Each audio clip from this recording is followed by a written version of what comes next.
So if you're doing the Catdigan and you're looking for a special double crochet 2 together, then you follow these instructions completely.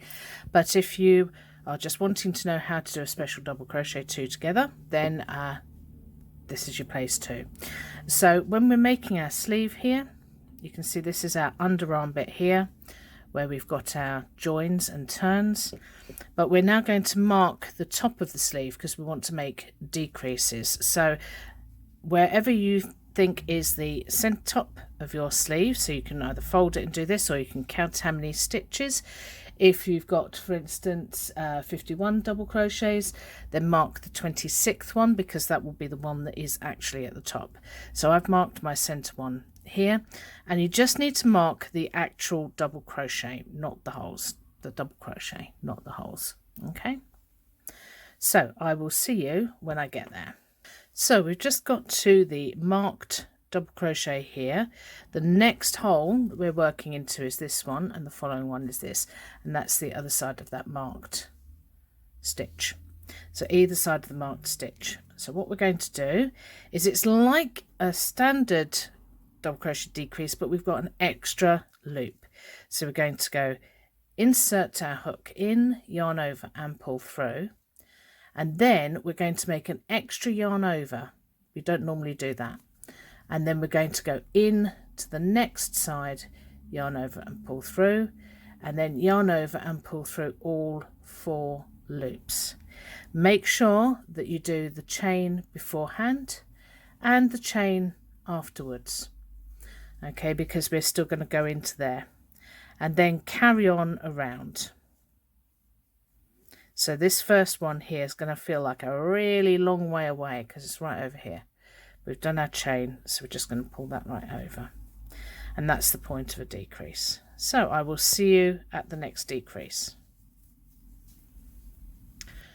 And so as we get here, you can see that that was the stitch that we decreased over, and these are the stitches between, and then we're going to just complete this row in the standard way, and I'm going to show you why the next row would be the one that we do the decrease.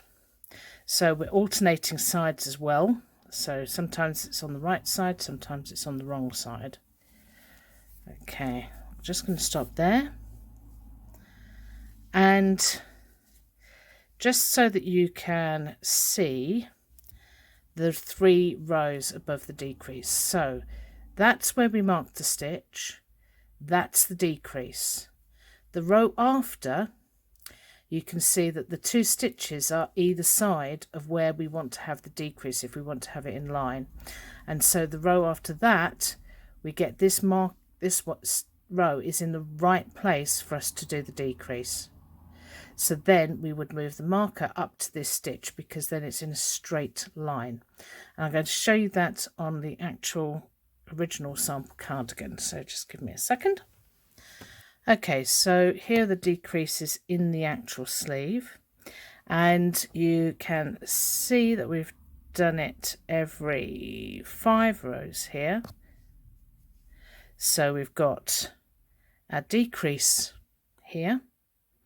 Don't know if you can see that. So the reason that we do that extra loop is so that it looks more like 2 actual stitches. So that's where our decrease is there.